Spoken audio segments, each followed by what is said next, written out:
ರಾಮುಲು ಅವರ ವಿರುದ್ಧ ಮಾನ್ಯ ಶ್ರೀ ಜನಾರ್ದನ್ ರೆಡ್ಡಿ ಅವರು ಈ ಥರ ಸಾಕ್ಷ್ಯಾಧಾರಗಳಿಲ್ಲದ ಆರೋಪ ಮಾಡಿದ್ದಾರೆ.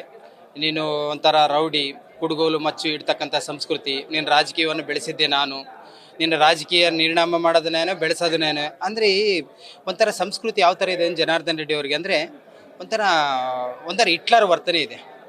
ಈ 6 ಸಾರಿ ಶಾಸಕ ಒಬ್ಬ ಒಂದು 4 ಸಾರಿ ಸಚಿವ ಆಗ್ತಾರೆ ಅಂದರೆ ಜನಾರ್ದನ್ ರೆಡ್ಡಿಯಿಂದ ಅಲ್ಲ, ಶ್ರೀರಾಮುಲು ಅವರು ಜನಗಳ ಮಧ್ಯೆ ಇರ್ತಕ್ಕಂಥ ಸಲುವಾಗಿ ಜನಗಳಿಂದನೇ ತೀರ್ಪುಗಾರಿಕೆ ಬಂದು ಅವರು ಸಚಿವರು ಶಾಸಕರಾಗಿರೋದು.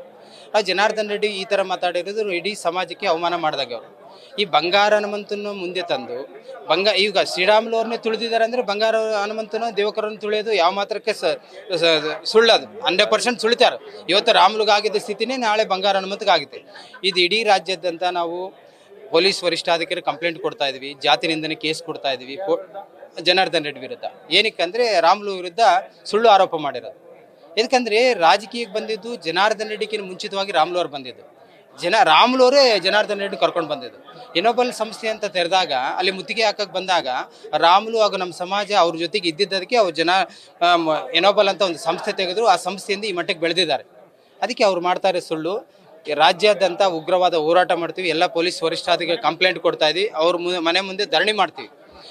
BJP ಪಕ್ಷಕ್ಕೆ ಒಂದು ಸಲಹೆ ಏನು ಕೊಡ್ತೇವೆ ಅಂದರೆ ಜನಾರ್ದನ್ ರೆಡ್ಡಿ ವಿರುದ್ಧ ಕಾನೂನು ಕ್ರಮ ತರಬೇಕು, ಶಿಸ್ತು ಕ್ರಮ ತಗೋಬೇಕು. ಇಲ್ಲ ಅಂದರೆ ನಾವು ಉಗ್ರವಾದ ಹೋರಾಟ ಮಾಡ್ತೀವಿ. ರಾಜ್ಯದ ಎಲ್ಲ ಜಿಲ್ಲೆಗಳಲ್ಲಿ ಪತ್ರಿಕಾಗೋಷ್ಠಿ ಮಾಡಿ ಅವರ ಮನೆಗಳಿಂದ ಹೋರಾಟ ಮಾಡ್ತಕ್ಕಂಥ ನಾಂದಿ ಕೋರ್ಟ್ ಮಟ್ಲಿ ಶ್ರೀರಾಮುಲು ಅವ್ರ ಹತ್ರ ಡಿಸ್ಕಸ್ ಮಾಡಿ ಮಾನನಷ್ಟೇ ಮೊಕದ್ದಮೆ ಹೂಡ್ತಕ್ಕಂಥ ಸನ್ನಿವೇಶಗಳು ಸೃಷ್ಟಿಯಾದಾಗ ಅವ್ರ ಹತ್ರ ಡಿಸ್ಕಸ್ ಮಾಡಿ ಅವರೇ ಹಾಕ್ಬೇಕು.